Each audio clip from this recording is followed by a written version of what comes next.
میرے عزیزو، اس سب پوری دنیا کی عالمی شخصیات جن سے اللہ بڑا کام لیتے ہیں ان کو تہجد گزاری کی کوئی ایک یہ تہجد ان چار میں سے کسی ایک کی صفت عطا فرماتے ہیں جن سے اللہ بڑا کام لیتے ہیں۔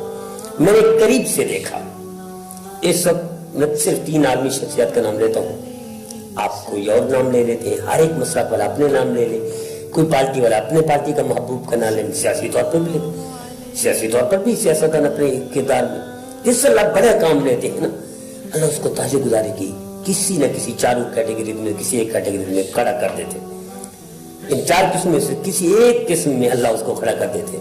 میں سب شیخ الاسلام رحمۃ اللہ تقی صاحب میرے استاد محترم، میں ان کو بہت قریب سے دیکھا ہے، کبھی تہجد نہیں چھوڑتے رات کا۔ اسی طرح حضرت مولانا طارق جمیل صاحب، جن کے ذریعے سے اللہ نے مجھے اس لائن میں قبول فرمایا، کبھی تہجد قضا نہیں کی انہوں نے۔ اسی طرح میرے شیخ، میرے مربی، میرے محسن حضرت مولانا عبدالحفیظ مکی صاحب رحمۃ اللہ علیہ، کبھی تہجد قضا نہیں کی، سفر۔ اسی طرح حضرت اقدس مولانا ذوالفقار احمد نقشبندی صاحب، میرے پیر مربی، میرے محسن، کبھی تہجد قضا نہیں کیا بچپن سے آج تک، یہ تو حیات ہے۔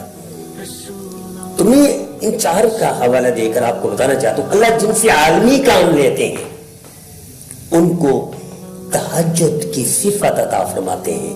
اگر آپ کو بھی کام یہ عالمی کام کرنا ہے تو تہجد کے 4 طریقوں میں سے کوئی ایک طریقہ اپنا لے، اللہ کسی فیلڈ میں، کسی میدان میں اللہ آپ سے عالمی کام لے لیں گے۔ کیا مشکل ہے؟ نیت کر لیں، آج سے تہجد کی کوئی ایک قسم پر عمل کریں گے اور موت تک عمل کریں گے، اللہ رات